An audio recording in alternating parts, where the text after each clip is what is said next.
sommes heureux de nous retrouver dans la communion fraternelle, dans la présence du Seigneur. Nous sommes heureux d'accueillir Jonathan Picard parmi nous, pasteur d'Avignon. Voilà. Bienvenue chez nous. La dernière fois que tu étais venu, c'était au mois de novembre.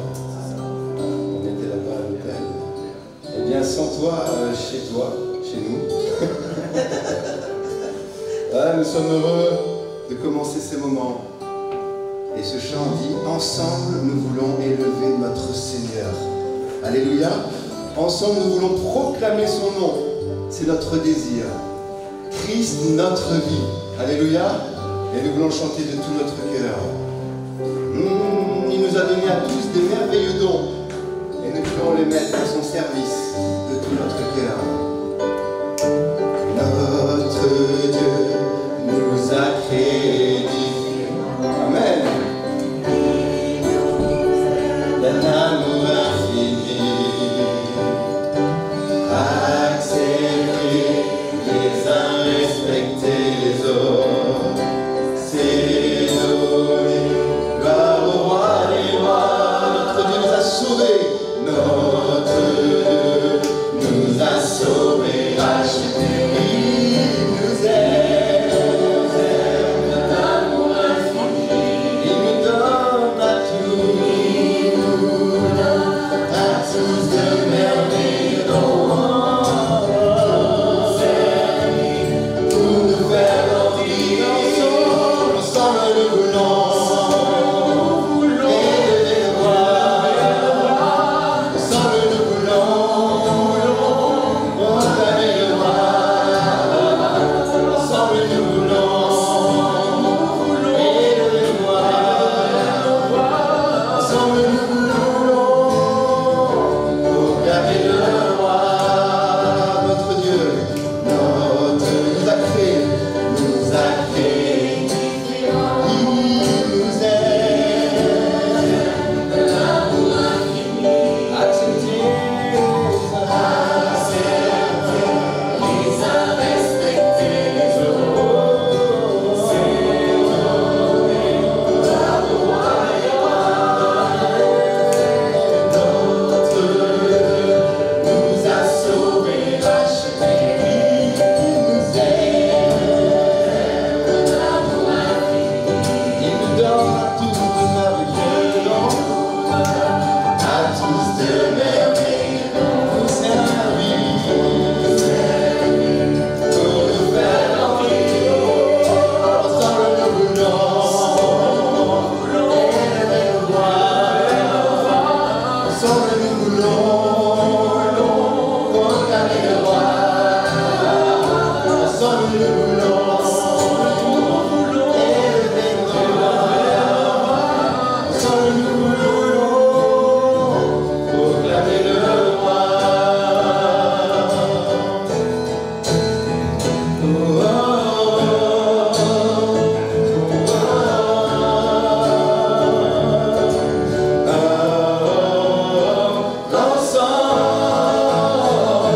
Ensemble nous voulons élever le roi, ensemble nous voulons proclamer le roi, ensemble nous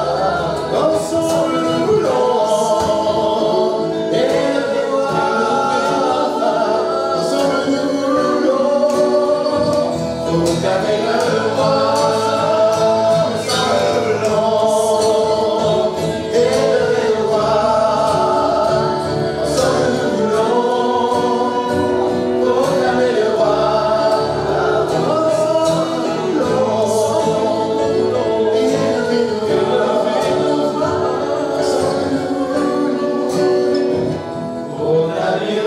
roi, ensemble nous voulons proclamer le roi, Amen. Avant même que tu nous laisses, il te connaissait, il connaît tout, il sait toutes choses. Il nous connaît parfaitement. Amen. Il nous connaît et malgré tout, il nous aime. Alléluia, gloire à Dieu. Il nous aime d'un amour extraordinaire. Et je veux le chanter, nous devons chanter toute notre vie. Je te chanterai toute ma vie.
Viens, ne tarde plus alors.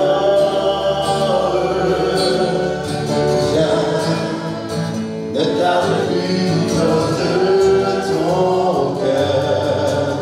Viens, tel que tu es adore. Viens, tel que tu es devant ton Dieu.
Psaume de David, psaume 40. Tu as multiplié, Éternel mon Dieu, tes merveilles et tes desseins en notre faveur. Nul n'est comparable à toi. Je voudrais les publier, les proclamer, mais leur nombre est trop grand pour que je les raconte. Nul n'est comparable à toi. Alléluia, notre Seigneur est présent parmi nous. Il est agissant. Il est là, il change nos vies, il transforme nos vies. Et nous voulons nous attendre à lui. Il est grand, il est puissant, il est merveilleux. Tu es là, présent parmi nous. Je t'adore, je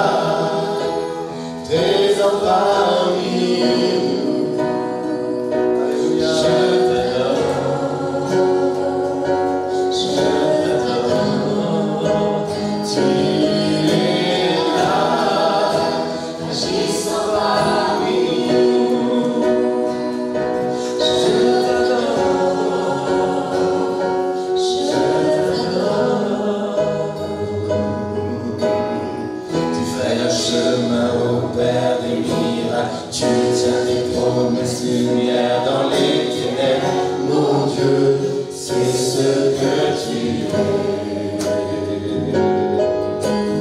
Tu ferais un chemin au Père des miracles, tu tiens tes promesses, lumière dans les ténèbres. Mon Dieu, c'est ce que tu es.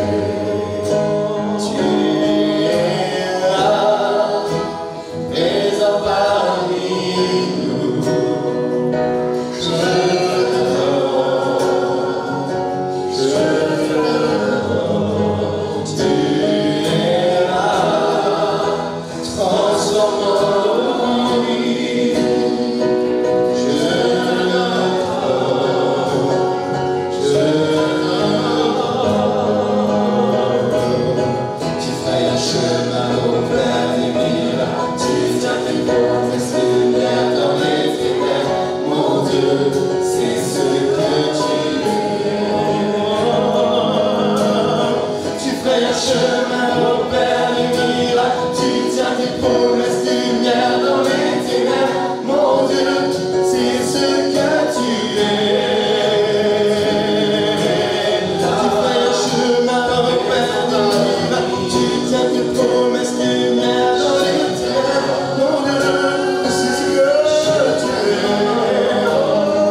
Seigneur, nous voulons te louer et t'adorer de tout notre cœur.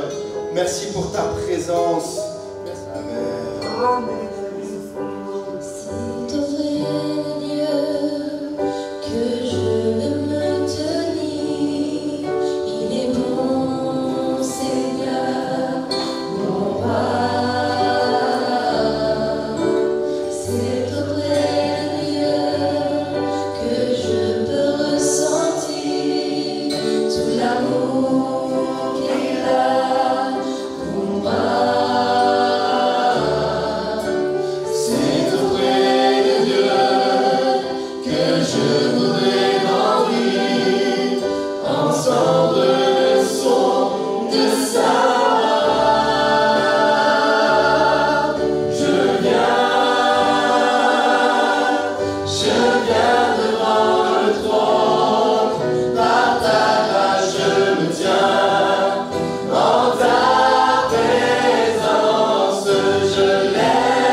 si ce n'est ta promesse en moi.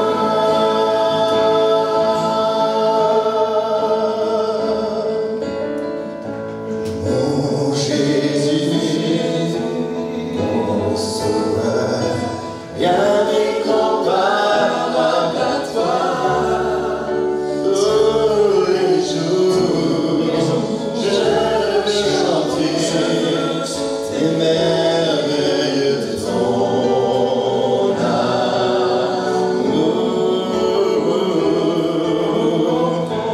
Mon refuge, mon abri, mon réconfort, mon appui, que tout mon être, toute ma vie ne cesse de t'adorer.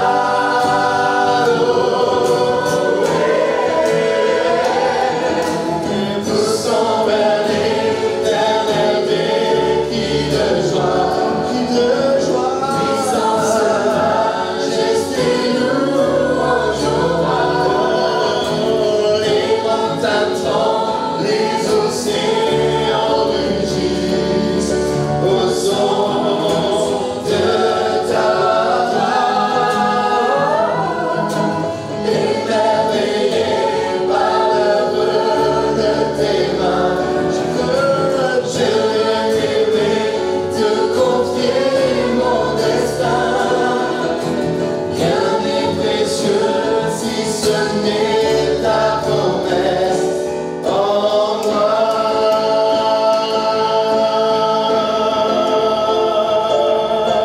Poussons vers l'éternel des cris de joie, puissance, majesté, louange au roi.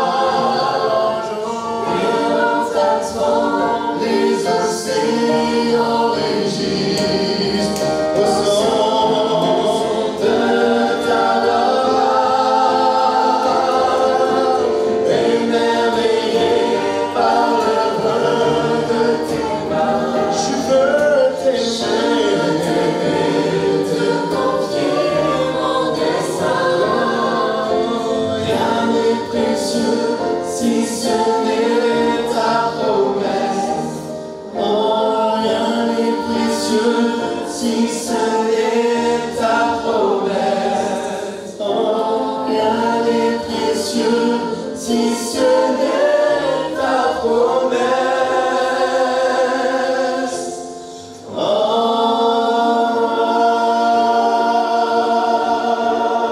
Alléluia, alléluia. Oh, je songe à la femme grande où Jésus fut martyr pour moi. Joie, Seigneur, si merci, mon Sauveur, oh, vois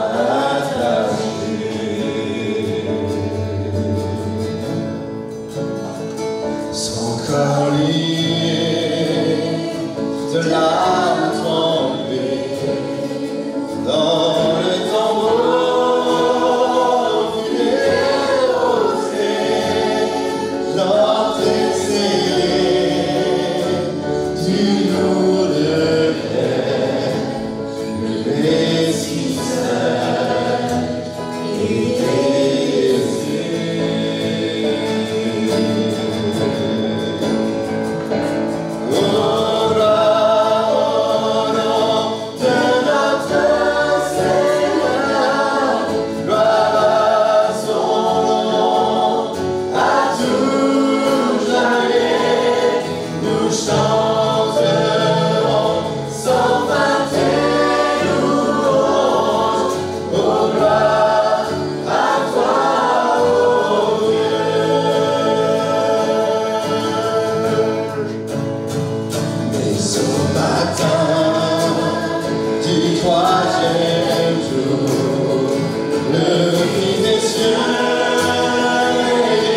ressuscité, la mort n'est plus.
Nul n'est comme lui. Alléluia, nul n'est comparable à notre Seigneur. Alléluia. Il reviendra. Il revient chercher son peuple. Et en attendant, nous voulons le louer, l'adorer de tout notre cœur. Alléluia. Être attentif à sa voix. Alléluia. Amen. Je vais vous inviter à faire une lecture dans Luc 17 à partir du verset 26. Vous m'entendez bien? C'est bon? Luc 17, verset 26. L'évangile de Luc, je vous laisse chercher le passage quelques instants. Il est dit, ce qui arriva du temps de Noé arrivera de même au jour du Fils de l'homme. Les hommes mangeaient, buvaient, se mariaient et mariaient leurs enfants, jusqu'au jour où Noé entra dans l'arche, le déluge vint et les fit tous périr. Ce qui arriva du temps de Lot arrivera pareillement. Les hommes mangeaient, buvaient, achetaient, vendaient, plantaient et bâtissaient. Mais le jour où Lot sortit de Sodome, une pluie de feu et de soufre tomba du ciel et les fit tous périr. Il en sera de même le jour où le Fils de l'homme paraîtra. Amen. C'est vraiment sur cela que j'aimerais vous parler ce matin, sur il en sera de même. Quelque chose, quand même, c'est Jésus qui dit, c'est Jésus qui parle et qui dit, voyez-vous la génération de Noé, voyez-vous la génération de Lot, eh bien il sera pareil. Ce qui s'est passé avec ces générations, ce sera la même chose qui se passera avec la génération qui connaîtra l'enlèvement de l'Église en premier lieu, mais aussi le retour de Jésus. Et là, on pourrait dire, merci Seigneur pour cela. J'avais à cœur ce message parce que, si certains se souviennent, la première fois que je suis venu, j'avais parlé d'Israël.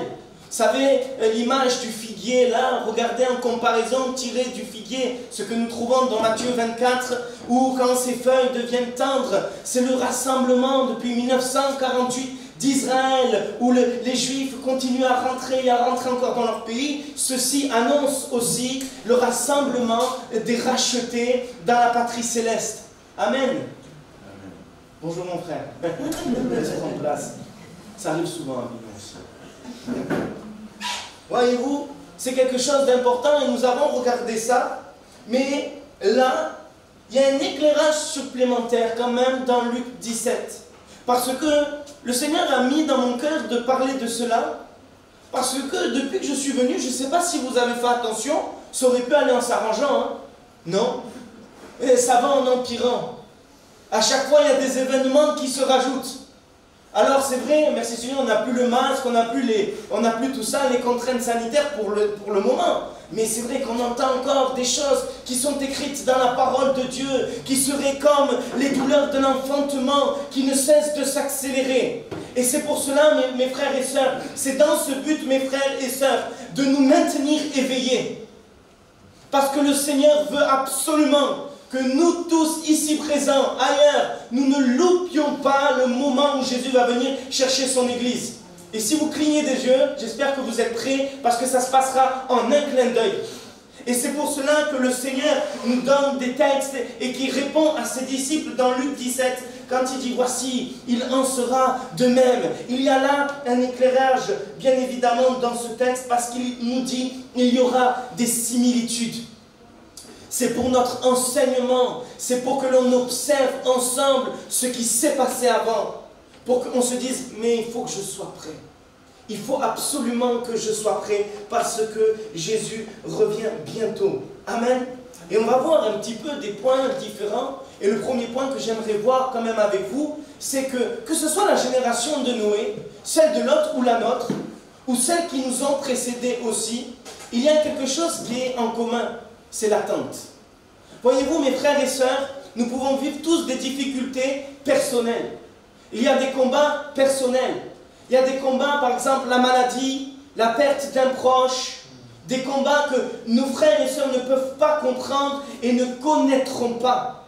On peut bien évidemment avoir de la peine, pleurer, prier ensemble, mais c'est des choses qui nous sont personnelles et que certains ne connaîtront jamais, ne traverseront jamais. Ça, c'est une réalité. Nous sommes tous venus avec nos problèmes, nous sommes tous venus avec nos difficultés, nous sommes tous venus avec nos combats, nous sommes tous venus pour que le Seigneur transforme, nous aide, guérisse. Alléluia. Amen. Mais en même temps, il faut imaginer que nous sommes tous ensemble ici et que s'il y a des choses qui sont différentes, il y a des choses qui nous sont en commun.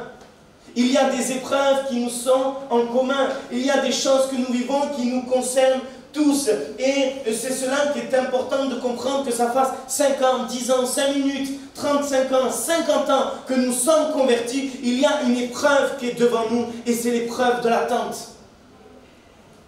On est en train d'attendre quoi? Le retour du Seigneur Jésus. C'est l'espérance de l'Église. C'est ce que la parole de Dieu nous dit. Et c'est important de voir cela. Mais cette épreuve, elle est là. Voyez-vous, Jésus, quand il dit, quand je reviendrai, est-ce que je vais trouver la foi? C'est important parce que Jésus se pose la question. Et quand Pierre dit, dans 2 Pierre 3, 4, en disant, certains disent, où est la promesse de ton avènement? Pourquoi des personnes en arrivent à se poser ces questions-là? Parce que ce soit Pierre, Paul ou les autres, ils étaient tous dans l'épreuve de l'attente. Vous savez que Pierre attendait et croyait que Jésus allait revenir de sa génération. Et Paul également. Et nous sommes là en train d'attendre, mais on attend. Mais je ne sais pas vous, mais moi j'aime pas attendre. C'est pas, je dirais, dans l'ordre naturel des choses. On n'aime pas surtout nous faire attendre. Vous savez, quand on nous a donné un rendez-vous, on veut que ce rendez-vous soit respecté à l'heure. Hein? Non? C'est vrai, hein? Mais voilà, ma soeur, elle hoche de la tête, elle a confirmé. Parce qu'elle est comme moi. Au moment où on attend, on est en train de bouillir un petit peu. On s'est dit, c'est pas possible, j'appelle pas. Qu'est-ce qu'il fait? Il m'avait dit que c'était telle heure, ça fait déjà un quart d'heure. Quand la personne vient, on dit, ah non, c'est pas grave. C'est vrai, c'est comme ça que ça marche. Parce qu'on est là, on n'aime pas attendre. Et à force d'attendre, on peut douter. On parle bien évidemment là des choses spirituelles. À force d'attendre, on peut ne plus s'y attendre. C'est là où on est surpris. Force d'attendre, on ne s'y attend plus. Et pire, c'est ce que dit Pierre. À force d'attendre, on peut aussi discréditer. C'est-à-dire, c'est plus crédible, le retour de Jésus. Non, mais depuis que je suis né, j'entends parler du retour de Jésus. C'est pas de notre génération, c'est pas possible. Et il discrédite, c'est pour ça qu'il dit aussi dans 2 Pierre 3.3, dans les derniers jours, ils viendront des moqueurs avec leur raillerie. Il y en a qui se moquent de ça. On passerait pour des fous quand on parlerait du retour du Seigneur Jésus. Mais, voyez-vous, Pierre déjà ne pointe pas du doigt ceux qui réagissent comme ça, mais il dit quelque chose d'important. Dans 2 Pierre 3, il dit dans l'une et dans l'autre. Il parle bien évidemment de ces lettres qu'il a écrites. Dans l'une et dans l'autre, je cherche à éveiller par des avertissements votre sainte intelligence, afin que vous vous souveniez des choses annoncées d'avance par les saints et par les prophètes. Je veux vous éveiller par des avertissements. Et ce n'est pas la première fois qu'il le dit, parce qu'il dit aussi dans 2 Pierre 1,13, et je regarde comme un devoir, c'est encore plus fort. Il dit c'est un devoir pour moi, un devoir aussi longtemps que je suis dans cette tente, de vous tenir en éveil par des avertissements. Les choses que Jésus nous laisse, c'est pour qu'on soit en éveil. Les choses que Jésus, les avertissements que Dieu nous donne, c'est pour que mes frères et sœurs, nous ne dormions pas. Pour que l'on reste vraiment attaché à la personne de Jésus. Donc il y a quelque chose bien évidemment à comprendre. Pierre avait conscience que ses contemporains, à force d'attendre, se posaient la question, est-ce que ça sert à quelque chose d'attendre? Voyez-vous? Est-ce que c'est le moment d'attendre? Et bien sûr, il y a un mystère qu'il va dire même dans 2 Pierre 3,9, quand il dira, oui, un jour est comme 1000 ans, 1000 ans est comme un jour. Je vous pose une question, mes frères et sœurs. Est-ce que vous pensez que Jésus peut revenir dans 1000 ans? Oui, non, on ne sait pas. Mais un jour est comme 1000 ans, et 1000 ans est comme un jour. Mais c'est vrai que cela nous laisse un petit peu perplexes, parce que Jésus n'est pas en retard.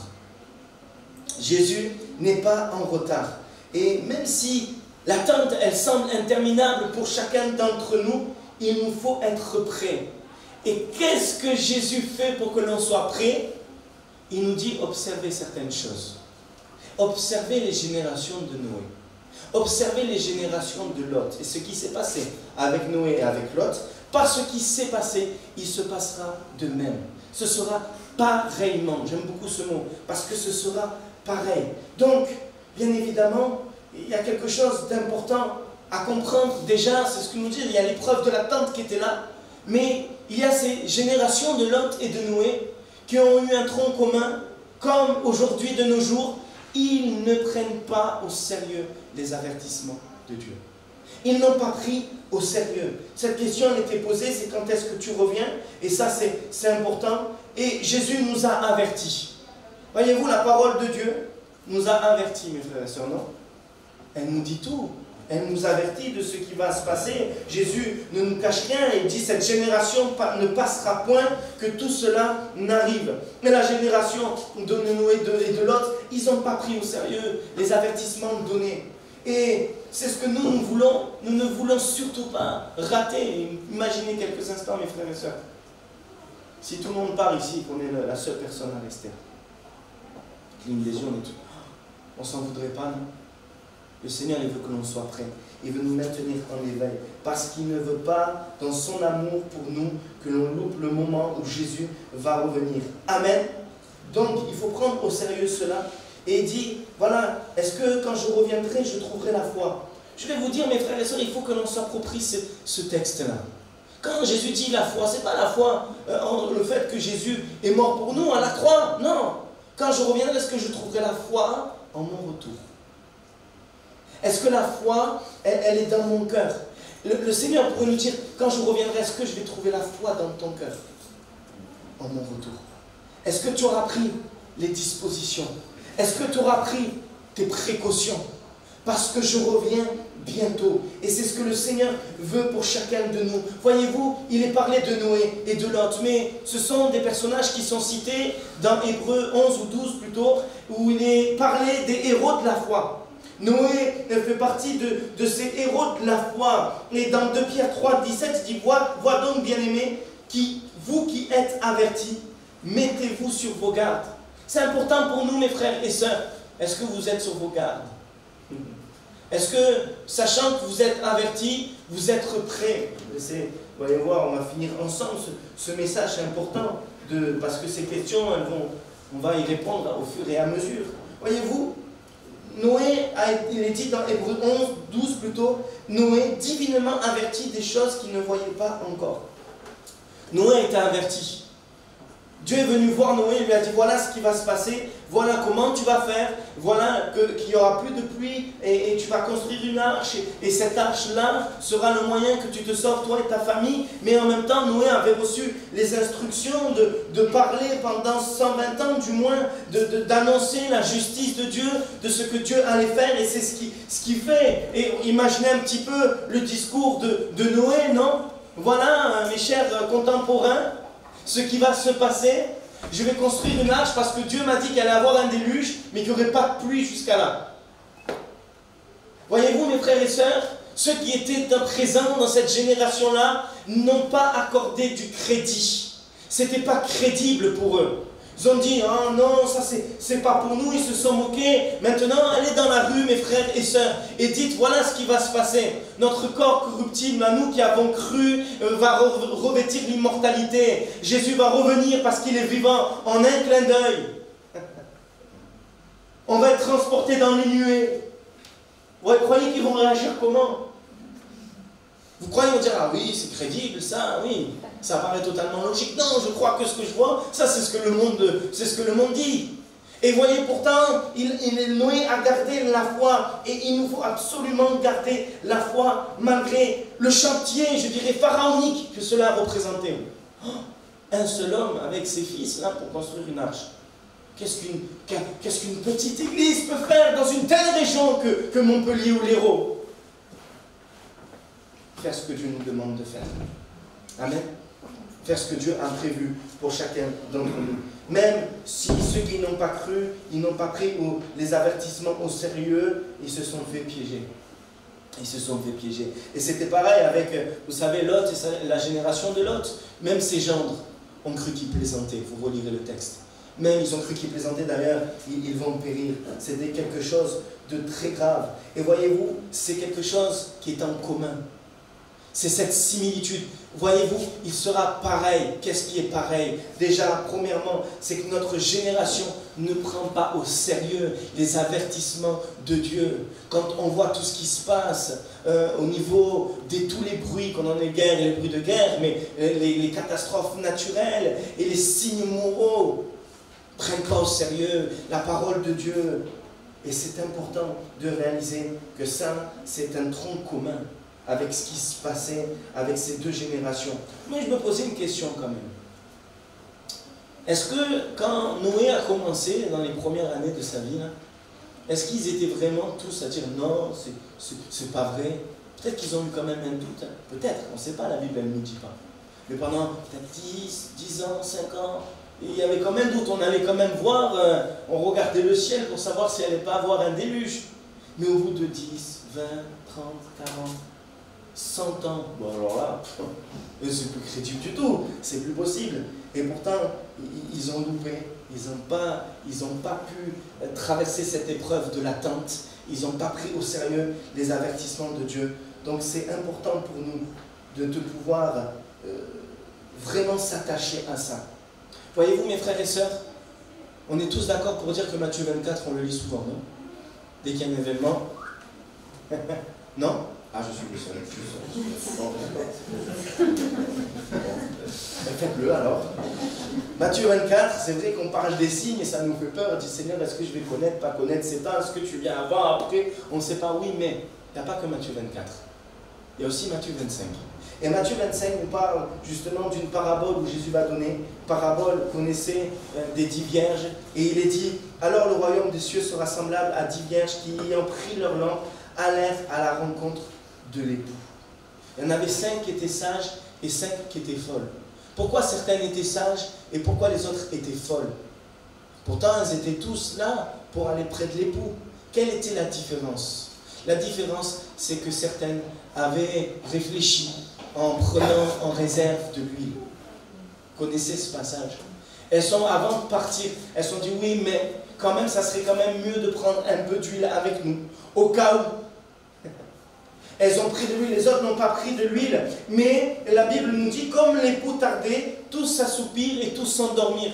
Voyez-vous, on est tous là, on dit, ouais, dans telle église ils dorment, dans telle église ils dorment. Ils se sont tous assoupis, Seigneur, oui, c'est vrai. Mais là, il parle des 10. Il n'y en a pas une qui est réveillée, non? Ils dorment tous. Ça nous ramène un peu dans l'humilité, en disant, Seigneur, moi je veux faire ton œuvre, mais qu'est-ce qu'il faut que je fasse? Et la question, ce n'est pas tant de savoir pourquoi, de savoir le fait qu'elles se sont endormies, mais de savoir pourquoi elles se sont endormies. Elles se sont endormies parce que l'époux tardait. Mais tu viens de dire, Jonathan, que Jésus n'était pas en retard. Jésus est en retard ou il n'est pas en retard? Moi, je ne comprends plus là. Il n'est pas en retard. Mais entre ne pas être en retard et tarder, c'est différent. Voyez-vous, le désir de Dieu, c'est quoi, mes frères et sœurs? Ne l'oubliez jamais. Dieu patiente. Parce qu'il veut que tous parviennent à la repentance. Et tant qu'il y aura encore des hommes et des femmes qui se tourneront vers Dieu, eh bien Jésus patientera. Et pourtant, on voit même que c'est bientôt la fin de mai. Et voilà. Et soudainement, en tout cas dans cette parabole, elles se sont fait surprendre. L'époux était là.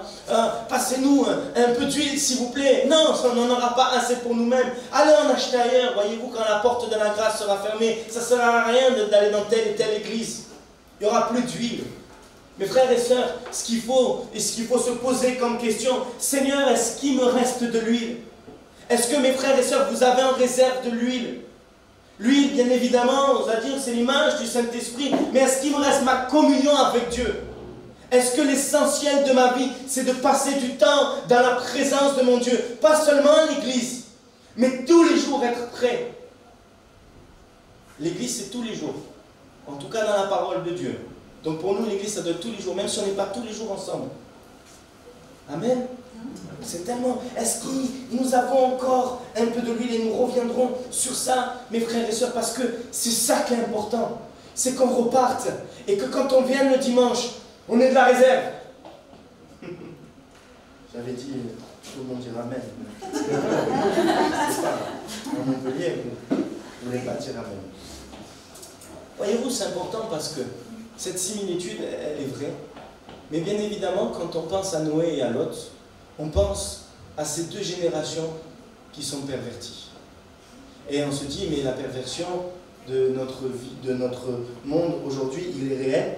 C'est des générations qui étaient corrompues. Mais avant, j'aimerais quand même attirer votre attention, parce que ça va nous parler un peu plus, sur ce que Jésus dit précisément. Et qu'est-ce que Jésus dit précisément?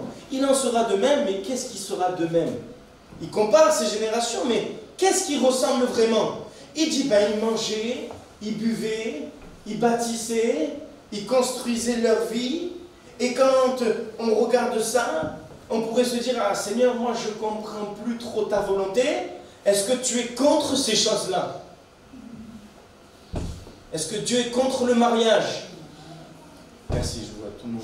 Et oui, ce sont des choses qui sont établies par Dieu. Ce sont des choses qui sont légitimes, mes frères et sœurs. Et là, il y a quelque chose d'important à comprendre. Jésus donne des exemples qui nous sont légitimes. Donc, qu'est-ce qu'il y a à comprendre pour chacun de nous dans notre vie?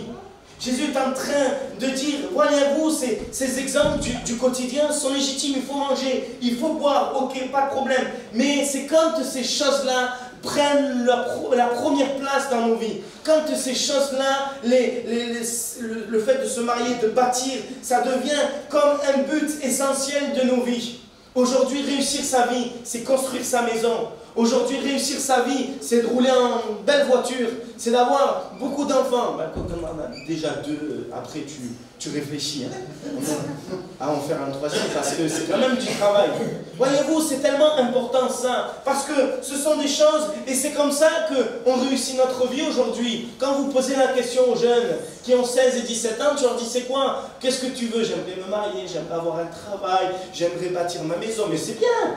Ce sont des choses légitimes que le Seigneur a déposées dans nos cœurs, mais ces soucis-là, s'ils nous accaparent tout notre temps, là ça devient un piège. Parce qu'on a beau écouter ce qui se passe autour, et à regarder même ce qui se passe dans le monde, et on ne fait pas attention aux avertissements de Dieu. C'est très important. Parce que c'est justement sur ce point-là aussi que notre génération, elle ressemble tellement à ces générations. Il y a une parabole qui est donnée dans Luc 14, je donnais tout à l'heure la parabole des 10 vierges, mais ça m'a fait penser aussi à cette parabole, je la lis pour vous. Mais tous, unanimement, se mirent à s'excuser. J'ai acheté un champ et je suis obligé d'aller le voir. Excuse-moi, je te prie. J'ai acheté 5 paires de bœufs, je vais les essayer. Excuse-moi, je te prie. Un autre dit, je vais me marier, c'est pourquoi je ne puis aller. Excuse-moi, je te prie. Voyez-vous, mes frères et sœurs, dans cette parabole que Jésus va donner, il est en train de dire, il s'excuse. Ce n'est pas un refus, c'est une excuse. Ce n'est pas un refus, une excuse. C'est peut-être un refus déguisé, mais en tout cas, ce n'est pas qu'ils ne veulent pas, c'est que malheureusement, là, ça tombe mal. C'était pas le moment, Seigneur, c'est super ce repas auquel tu nous as invités, mais là, je ne peux pas. Voyez-vous, une excuse, c'est ça, dans le dictionnaire, c'est noté comme ça, donner un motif pour se dérober à une obligation. Et voilà, Jésus, quel exemple il va donner dans cette parabole? Il va donner quand même, excusez-moi mes frères et sœurs, des exemples qui sont légitimes. Il dit, oui, mais il faut que je me marie, oui, il faut que j'achète un champ, oui, il faut que tu baptises. Oui, mais j'ai 5 paires de bœufs, pourquoi? Pour mon travail. La personne, elle aurait dit, oui, Seigneur, mais moi, il faut que j'essaye. Parce que c'est peut-être une arnaque, ces bœufs sont peut-être malades, moi, je ne sais pas. Il faut que je vois, je ne peux pas venir, ça tombe mal. Et on espère, quand du moins on fait ça, même si ces excuses, ce sont des raisons valables, des choses valables, ce n'est pas pour esquiver, mais c'est pour nous justifier. On justifie au Seigneur qu'on n'a pas le temps. On justifie à celui qui nous a invités, ce n'est pas le moment. Mais on espère quand même que Dieu comprendra, non? Voyez-vous, quand vous invitez quelqu'un à l'église, qu'est-ce qu'il fait? Il s'excuse. Jusqu'au dernier moment. Oh oui, j'avais dit que je venais, mais le problème, c'est que dans mon planning, je ne pouvais pas. Et des fois, même nous, on a des excuses aussi. Il faut le reconnaître, ça. Et Dieu compare justement ces choses-là. Il dit, mais voyez-vous, ils ont des impératifs. Il y a des choses plus importantes que de venir au repas. N'est-ce pas ce qu'il a dit à Marthe aussi? À Marthe, elle voulait tout faire bien. Elle était, comme c'est écrit dans la Bible, elle était vraiment particulièrement aux soins sur les tâches domestiques, le repas, le lit pour que tout le monde ait de quoi. Mais qu'est-ce qu'elle faisait, Marie? Marie, elle écoutait Jésus. Et vous savez, Marthe, ça l'énervait. Voilà, c'est quelque chose qui l'énervait. Seigneur, mais dis-lui qu'elle ne fait pas ce qu'elle devrait faire. Le Seigneur dit, mais tu sais, Marie, elle a choisi la bonne part. Et nous, il faut que nous choisissions la bonne part aussi, mes frères et sœurs. Voyez-vous, c'est important, même si les choses légitimes, elles sont légitimes, elles sont normales, il ne faut pas que ça devienne des excuses. Je vais vous dire, c'est quand même pour nous important, parce qu'ils ne disent pas, je ne veux pas de toi. Ils ne disent pas maintenant, pas tout de suite. J'ai des choses à faire d'abord. Seigneur, je dois me marier avant. Et voyez-vous, en tant que chrétiens, nous devons faire attention aussi à ces soucis de la vie, qui nous accaparent tellement de temps. Si nous sommes honnêtes, chacun d'entre nous, on se dit, mais ça m'accapare tellement de temps. Et des fois, on peut même trouver des excuses. Aussi nous-mêmes, auprès de Dieu, non? Des excuses qui sont légitimes, Seigneur. Tu comprendras, Seigneur, je n'ai pas eu le temps de prier cette semaine. Tu comprendras, Seigneur, je n'ai pas eu le temps de passer du temps avec toi, d'ouvrir la Bible. J'ai pas eu le temps. Non? Bon, je vais être le seul aussi. Mais c'est tellement important. Matthieu 4, 18, 19. D'autres reçoivent la semence parmi les épines. Ce sont ceux qui entendent la parole, mais qui les soucis du siècle, la séduction des richesses et l'invasion des autres convoitises étouffent la parole et la rendent infructueuse. Voyez-vous, combien de choses sont légitimes dans nos vies? Et pourtant, ce sont des choses qui ont pris la place que Dieu veut. Mes frères et sœurs, il faut veiller. Parce que Jésus dira, voyez-vous, ces générations mangeaient, elles buvaient, elles étaient accaparées par les soucis, mais elles ne se posaient plus les questions essentielles. Et quelle est cette question essentielle? Est-ce que je suis prêt? Est-ce que j'ai en réserve de l'huile? Est-ce que j'ai choisi la bonne part? Le travail, des fois, ça nous accapare beaucoup de temps. C'est peut-être la chose qui nous accapare avec la famille le plus de temps. Et pourtant, le Seigneur dit, si tu n'arrives même pas à prendre ne serait-ce qu'une fois par semaine du temps avec moi, tu es comme ces gens du monde qui se laissent manger par les soucis du siècle présent. Alléluia. Et c'est comme ça qu'on dit, Seigneur, ah oui, j'ai besoin de veiller, j'ai besoin de faire aussi attention. Alors, j'aimerais quand même en venir sur un point qui est difficile à aborder, mais qui est important. Je dis difficile parce que vous allez voir pourquoi. Ce sont les générations les plus perverties de la parole de Dieu. Quand Jésus donne cet exemple, il dit la génération de Lot et la génération de Noé, c'est important de comprendre qu'il est question dans la parole de Dieu des générations les plus éloignées de Dieu, celles où au bout d'un moment, Dieu ne pouvait plus rien faire pour elles. Et il dira, voilà, la dernière génération qui va arriver, ce sera la même chose. Vous avez déjà lu dans la parole de Dieu qu'il faut que la bonne nouvelle soit annoncée en tout lieu. Alors, le Seigneur pourra revenir, et je crois que c'est le cas dans notre temps, mais il faut comprendre qu'au bout d'un moment, ces générations, et notre génération aussi, viendra mettre un comble au péché. Il y a un comble au péché. Il y a quelque chose qui est là. Et pour nous, c'est Paul qui l'exprime comme ça aux Thessaloniciens 1, 2, au verset 16, il dit « Nous empêchons de parler aux païens pour qu'ils soient sauvés en sorte qu'ils ne cessent de mettre le comble à leurs péchés. Mais la colère a fini par les abattre, par les atteindre. » Il dit « Il nous empêche de parler aux païens pour qu'ils soient sauvés. » Et le fait qu'on ne parle pas aux païens, vous savez ce qui se passe? Il se passe que les gens de l'extérieur, ils mettent un comble à chaque jour qui avance au péché. Il y a un comble qui est atteint. Et ce qu'ils ne savent pas, c'est que la colère de Dieu, elle va bientôt s'abattre. C'est des choses, voyez-vous, qui sont quand même pas faciles à parler. Parce que nous ne devons juger personne. De l'extérieur, oui ou non? On n'a pas à juger. Parce que le Seigneur lui-même laisse le choix. Chacun est libre de penser comme il veut. Chacun est libre de croire ce qu'il veut. Mais nous, ce qu'on croit, c'est que la parole de Dieu, elle dit la vérité. Amen. Amen. Amen. j'ai eu peur. Non, nous appelons mal ce que certains du monde appellent bien. Oui. Et il y a un conflit qui est quand même naissant et qui grandit de jour en jour. Parce que si on va commencer à dire, oui, mais attention, moi ce que je crois, c'est ce que la parole de Dieu dit. Dieu dit, si tu ne crois pas en Jésus, t'es mort. Tu vas en enfer. C'est tranchant, mais c'est la vérité. Jésus, le chemin, la vérité, la vie, nul ne vient au Père que par lui. Donc il faut arrêter avec ces discours quand ceux qui disent, mais toutes les routes mènent à Rome et toutes les routes mènent à Dieu. Parce qu'il y en a qui croient, qui font du yoga, qui vont être sauvés, voyez-vous. Non, mais c'est important. C'est important de le réaliser. Non, nous sommes là, nous ne jugeons pas, mais nous voulons exposer ce que nous croyons être vrai. Et cette idée de comble au péché, il faut quand même en parler, mes frères et sœurs. Parce que c'est une similitude que nous trouvons dans la génération de Lot avec Abraham. Vous savez ce qui s'est passé avec Lot et Abraham. Dieu a parlé à Abraham. Il lui a dit, voyez-vous, le péché de Sodome et de Gomorrhe est monté jusqu'à moi. Son odeur est montée jusqu'à moi. Genèse 18-20, l'Éternel dit, le cri contre Sodome et Gomorrhe s'est accru et leur péché est énorme. Leur péché est énorme. J'ai des enfants, je sais ce que c'est. C'est la galère. Pas d'autres mots. Et moi, ça ne me pose pas de problème. Sachez-le. Et en tout cas, voyez-vous, il est dit, leur péché est énorme.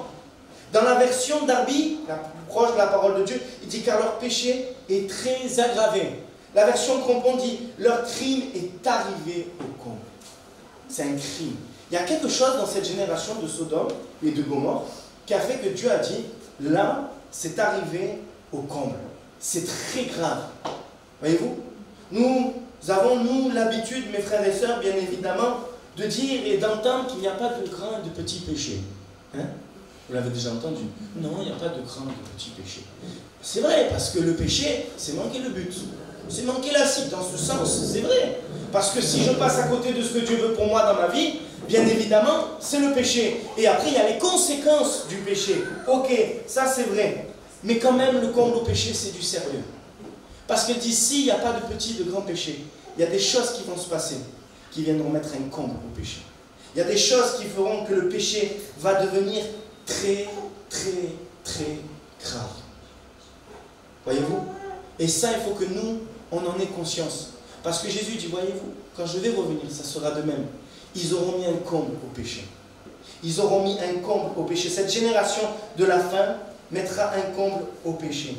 Et on veut moins véritablement admettre cela. Et pourtant, c'est une réalité. Parce qu'on le voit avec Lot. Et il le dit d'ailleurs, le Seigneur Jésus. Il dit, voyez-vous, eh bien, ils n'ont pas échappé au jugement. Voyez-vous, Noé, ils n'ont pas échappé au jugement. Est-ce que vous croyez que la génération de la fin, parce que certains disent que nous sommes sous la grâce, et nous sommes sous la grâce, amen, mais ça ne veut pas dire que Dieu ne viendra pas mettre un terme. Il dit celui qui croit en Jésus, eh bien, il est sauvé, mais celui qui ne croit pas, la colère de Dieu demeure sur lui. Et il faut vraiment parler de ces choses-là, comme je dis, nous ne jugeons pas, nous ne voulons pas juger cela, parce que c'est tellement important pour nous, et il faut le dire, il faut bien le préciser, mais c'est quoi ce comble au péché? Qu'est-ce qui a fait que ces générations ont mis un comble au péché?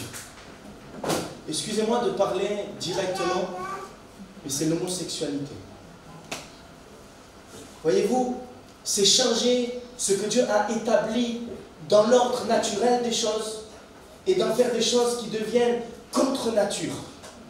Et ce qui s'est passé avec ces générations-là, c'est ce qui va se passer avec les dernières générations. Des hommes et des femmes ont rejeté Dieu dans ces générations-là, ne glorifiaient plus Dieu à tel point que quand les anges sont venus à Lot, vous savez très bien ce qui s'est passé. Ils voulaient les connaître. Des choses graves, ça met un comble au péché. Ça, Dieu ne le supporte pas. Et c'est important pour nous de réaliser la génération dans laquelle nous vivons. Voyez-vous, je parle de l'Ancien Testament, mais le Nouveau Testament, il en parle aussi. Dans Romains 1, versets 20 à 21, vous connaissez ce que Paul dit quand il dit « Ils sont donc inexcusables ». Pourquoi? Parce que la nature, elle rend témoignage de l'œuvre de Dieu. Ça veut dire que personne ne pourra se présenter devant Dieu et dire « Je ne savais pas ». Parce que même la nature, elle rend témoignage de Dieu. C'est important, je veux le lire. Je je veux le lire quand même, parce que il dit voilà, les choses invisibles, les choses visibles rendent témoignage de ce que Dieu a fait. Mais il dira dans ce même texte, à la suite dans Romains, vous relirez Romains 1. Retenez bien, vous relirez Romains 1. Il dit oui, mais voilà, le problème c'est qu'ils n'ont pas honoré Dieu. Ils n'ont pas glorifié Dieu. Ils n'ont pas glorifié Dieu en tant que Dieu. Et ce qu'il dit, c'est qu'il y a des rebelles. Ils rebellent à leurs parents, ingrats, remplis de toute espèce d'injustice et de méchanceté. Et voilà, je veux le lire là, Romains 1, 22 à 32, il est dit, se vantant d'être sages, ils sont devenus fous. Ça, c'est ce que l'apôtre Paul dit sous l'inspiration, bien évidemment, du Saint-Esprit. Et un peu plus loin, il dira, eux qui ont changé la vérité de Dieu en mensonge et qui ont adoré et servi la créature au lieu du Créateur qui est béni éternellement. Amen. C'est pourquoi Dieu les a réprouvés à leur... Écoutez bien, Dieu les a réprouvés à leur passion infâme. Car les femmes ont changé l'usage naturel en celui qui est contre nature. Et de même, les hommes, abandonnant l'usage naturel de la femme, se sont enflammés dans leurs désirs les uns pour les autres, commettant avec homme des choses infâmes et recevant eux-mêmes le salaire qui méritait leur égarement. Comme ils ne se sont pas souciés de connaître Dieu, c'est là où Dieu dit, ben voilà, il les a réprouvés, après ils vont se livrer à toute espèce d'injustice. Je ne vais pas le lire parce que c'est long, il dit hautain, il dit fanfaron, mais à la fin justement, vous lirez bien le verset 32, parce que c'est cela qui nous intéresse. Et bien qu'ils connaissent le jugement de Dieu, déclarant dignes de mort ceux qui commettent de telles choses, non seulement ils les font, mais ils approuvent ceux qui les font. Il faut comprendre que plus une génération va rejeter Dieu, plus une génération va être idolâtre et corrompue. Plus une génération ne voudra plus entendre parler du Dieu, le vrai Dieu, le Dieu d'Israël, le Dieu de la parole de notre Dieu, eh bien, elle sera de plus en plus corrompue. Et voyez-vous, le comble de cette corruption, c'est justement l'usage de ces choses-là contre nature. Et il est parlé, bien évidemment, dans un langage plus précis de l'homosexualité. Et regardez ce qu'il est dit, parce que ça, c'est glaçant.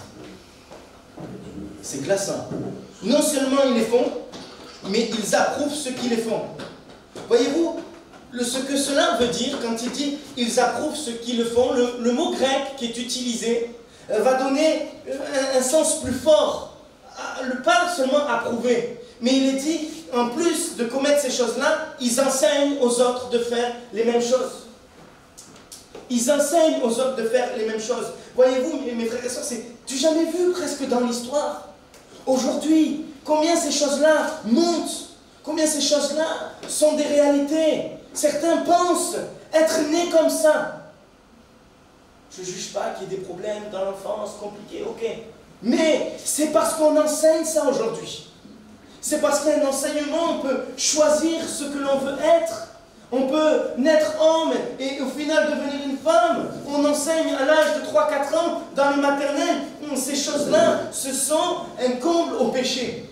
Ça, c'est un comble au péché. Voyez-vous la similitude, mes frères et sœurs, entre ces générations et ce qui se passait?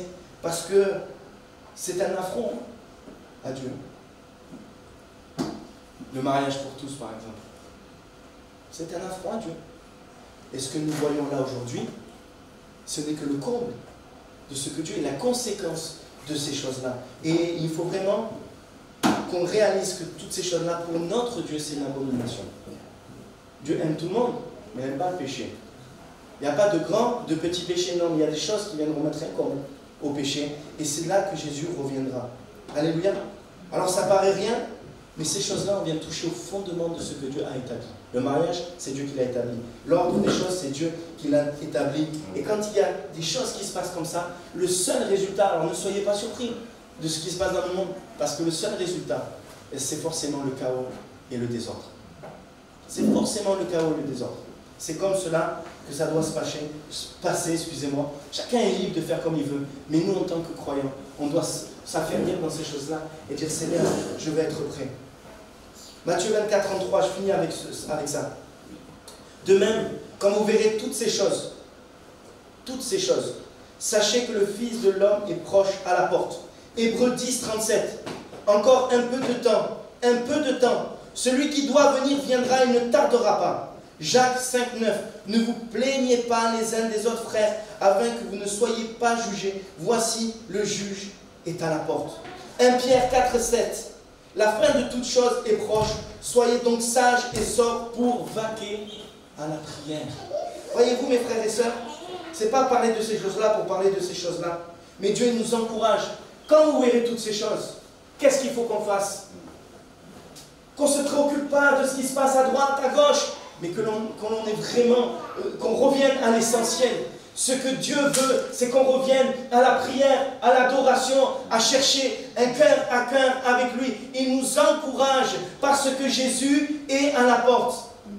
Et ça sera tellement soudain, un clin d'œil, on ne peut même pas imaginer. On ne sait ni le jour ni l'heure, en un clin d'œil ça sera fait. Comme un éclair, ça ira très vite. Et le Seigneur, il veut absolument qu'en un clin d'œil, nous aussi, on soit transportés sur les nuées avec lui. Alléluia.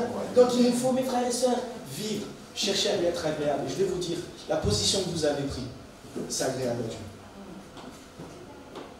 Honorez le Seigneur, et le Seigneur, il nous honorera. Et le fait de vouloir, Seigneur, revenir à l'essentiel, tellement, Seigneur, soif de me dégager de certaines choses qui sont en train de changer, toucher les églises. Voyez-vous, je fais une petite parenthèse, mais aujourd'hui, il y a des églises qui tolèrent le mariage pour tous. Et pourtant, on disait des protestants que jamais ça n'arriverait. Non, ils aiment trop Dieu, voyez-vous. La corruption, comment ils entraînent tout le monde. Non, il nous faut veiller. Il faut être à aimer la vérité, sa parole. Se sanctifier, qu'est-ce que dit la parole de Dieu? Se sanctifier, celui qui est saint, qui se sanctifie encore. Ah, c'est un encouragement, ça. Je suis saint, Seigneur, oui, peut-être. Seigneur, regarde-moi parce que je veux encore me sanctifier. Je veux encore rester dans ce que tu veux. Et souvent, j'ai entendu, je l'entends à Avignon, je l'entends ailleurs. Si, Seigneur, fais-nous vivre un réveil. Amen. Amen. Amen. Vous voulez vivre un réveil ou pas? Amen. Alléluia. Vous voulez voir l'action de Dieu puissante, des hommes passer des ténèbres, des hommes et des femmes passer des ténèbres à la lumière. Nous avons tellement besoin d'un réveil avant que Jésus revienne. Ça, c'est ce que nous aspirons. Et beaucoup le disent, mais il y a un tronc commun au réveil. Le tronc commun au réveil, c'est la repentance, l'humiliation. Seigneur, je suis tellement rien. Je me repens, Seigneur, de tout le mal que j'ai fait. C'est la repentance et la prière. Vous voulez vivre un réveil, c'est la repentance et la prière. Il faut leur être semblable. La Bible le dit. Laissez venir à moi les petits-enfants, c'est ce qu'il dit là. Et c'est important, parce que le tronc commun, c'est la repentance et la prière. Mais, chaque réveil a sa spécificité. C'est pas forcément qu'on voit des guérisons par centaines. Non. Un réveil, c'est pas forcément ça, mes frères et sœurs. Un réveil, ce sont des hommes et des femmes qui prennent conscience qu'il y a eu un égarement et qui reviennent à ce que Dieu veut. Repentance et prière. Amen. Et après, il peut y avoir des guérisons, mais je vais vous dire, ça peut être un réveil de sanctification, ça peut être un réveil de purification. Et dans ce réveil, je dirais, il y aura un réveil de la fin. Et ceux qui vivront ce réveil de la fin, c'est quoi, mes frères et sœurs? Je vous laisse un petit peu réfléchir. C'est quoi le réveil pour vous de la fin? Comment vous le voyez? Qu'est-ce que dit la parole de Dieu? C'est celui qui aura en réserve un peu d'huile. Ça, c'est sage. C'est celui, quand il est dit, Apocalypse 3.20, voici, je me tiens à la porte, c'est ce que nous avons lu ensemble. Voici, je me tiens à la porte et je frappe. Si quelqu'un entend ma voix et ouvre la porte, j'entrerai chez lui, je souperai avec lui et lui avec moi. Le réveil de la fin, mes frères et sœurs, c'est comme vous, je crois vraiment, vous avez entendu le Seigneur taper à la porte. C'est bien, vous avez ouvert la porte, vous êtes parti. Maintenant, invitez-le chez vous à souper. Ça parle de communion. C'est des temps tellement importants. Ce que Dieu veut, celui qui entend ma voix, j'irai souper avec lui, c'est de retrouver une communion véritable avec le Seigneur dans le secret de ma chambre. Alléluia. Il y a des choses que nous ne pourrons jamais expliquer dans les temps que nous traversons, des choses qu'on ne pourra pas expliquer même par rapport à ce qui se passe, même dans la maison de Dieu. Mais ce qui est important, c'est justement d'aller avec Jésus, d'aller souper avec lui. Et c'est pas grave ce qui se passe autour. Les soucis de la vie, je les laisse de côté. Seigneur, je veux chercher ta face. Je veux chercher ta face, comme jamais j'ai cherché peut-être auparavant. Romains 13, 11, je finis avec ce verset. Cela importe d'autant plus que vous savez en quel temps nous sommes. C'est l'heure de vous réveiller enfin du sommeil. Car maintenant le salut est plus proche de nous que lorsque nous avons cru. La nuit est avancée, le jour approche. Écoutez bien, dépouillons-nous des œuvres des ténèbres. Revêtons les armes de la lumière. Marchons honnêtement comme en plein jour, loin des excès et de l'ivrognerie, de la luxure et de l'impudicité, des querelles et des jalousies. Mais revêtez-vous du Seigneur Jésus-Christ et n'ayez pas soin de la chair pour en satisfaire les convoitises. Il dit, mais débarrasse-toi de tout ce qui pourrait t'encombrer et va vers Jésus. Parce que si tu fais ça, ben alors on va remplir notre, je sais pas, notre fiole, notre seau d'huile. Et quand Jésus va revenir, eh ben on réserve, on aura de l'huile. Et on partira avec lui, parce que c'est lui, à lui qui va nous ouvrir. C'est à nous qui va ouvrir la porte, à ceux qui auront en réserve de l'huile. Seigneur, je te prie, je te remercie parce que ta parole nous enseigne chaque jour, Seigneur. Et c'est vrai que nous voulons considérer, il sera de même, il sera pareil. Mais dans tout ce que nous avons vu, Seigneur, ce qui nous attriste le plus, c'est que des hommes et des femmes sont condamnés pour l'éternité. Et je prie vraiment pour que tu nous formes à Avignon, à Montpellier, ailleurs, Seigneur, à Grenoble, à toutes ces églises, Seigneur, qui se ressemblent. Jésus, qui ont un tronc commun, un désir commun, c'est te plaire, te ressembler, vivre, Seigneur, ce que tu nous demandes de vivre. Je prie pour qu'il y ait, Seigneur, vraiment des personnes, encore aujourd'hui, qui se rajoutent à l'Église. Même si, oui, Seigneur, les temps sont compliqués, on veut de moins en moins de toi. Nous avons besoin que tu viennes confirmer ta parole, Seigneur, par des prodiges et des miracles. Nous avons besoin que tu agisses, Seigneur, en profondeur, que tu fasses passer, vraiment que tu convaincs de péché, de justice et de jugement. Renouvelle nos forces pour l'évangélisation, renouvelle nos forces pour la louange, renouvelle nos forces dans la persévérance de la prière, renouvelle nos forces dans la persévérance de l'enseignement de ta parole, Jésus. On a tellement besoin que tu nous secoues tout à nouveau. Oh, bouscule-nous, Seigneur. Viens nous déranger, viens déranger notre quotidien, afin que toutes ces choses qui nous accaparent tout notre temps, elles diminuent. Oh, sois béni, Seigneur. Sois grandement béni, Jésus. Amen. Amen. Merci, Seigneur. Alléluia. Je chanterai et danserai, car le combat est celui des Seigneurs. Amen. La victoire est assurée à notre Dieu vainqueur.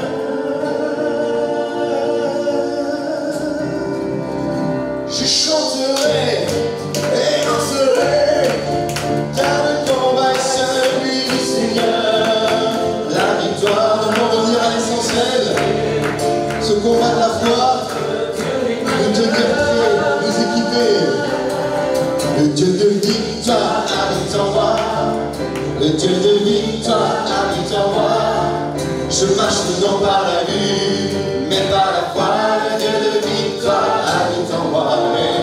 Le Dieu de victoire habite en moi. Le Dieu de victoire habite en moi.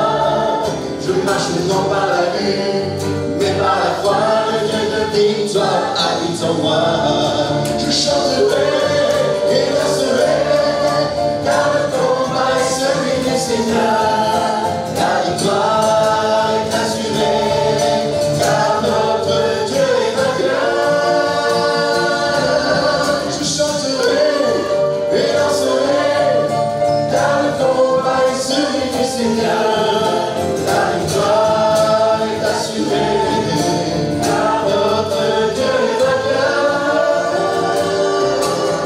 Le Dieu de victoire habite en moi. Le Dieu de victoire habite en moi. Je marche non par la vue, mais par la foi. Le Dieu de victoire habite en moi. Le Dieu de victoire habite en moi. Le Dieu de victoire habite en moi. Je marche non par